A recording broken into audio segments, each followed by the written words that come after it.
When intuition arises, is it through something you might see, a thought you might hear, some kind of sign?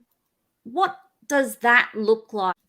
All of the above. So everything you just said was different types of intuition. So I talk about in the book internal and external intuition.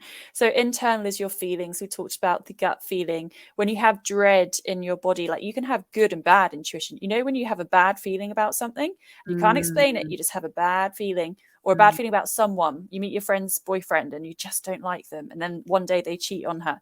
So that's intuition bad. You can have intuition good. You have an amazing feeling about something, or you do an interview and you're like, I really feel like I've got it. And then you get it. That's good intuition.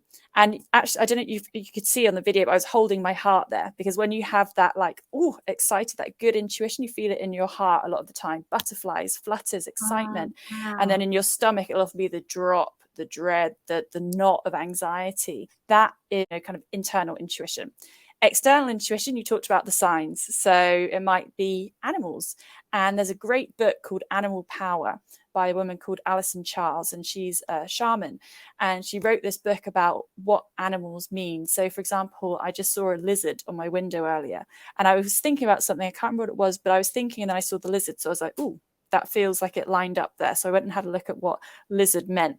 Or you might see repeating numbers, which we call angel numbers. So like 111. And of course, you start to tune into these more. Most people will go through their life and not notice these things around. But I do, again, mention them in the book because I have 21 exercises to help you to connect with your intuition. So I talk about what some of these things may be. White feathers is another one. For some people, it's rainbows. For some people, it's coins on the street. You might even use oracle cards or tarot cards. I mean, they're the easiest way to get external intuition, because you literally pull a card and it gives you a message. So there's so many different ways. But I think for me, the number one way is solitude and being on your own and not being distracted by everything that's going on around you. And of course, this is a lot easier for some people than others. If you're a mum with a full-time job and a house, it's going to be very hard for you to get that time on your own. But whatever you can do, whether it's, in your car journey to work, don't put on the radio. Spend that 20, 30, 40 minutes being in that silence, because often when we don't want to be in that silence, it's because there's something we don't want to face. There's something that we're hiding from. There's something we're distracting ourselves away from because we don't want to feel it. We don't want to see it. We don't want to acknowledge what's actually out of tune in our lives.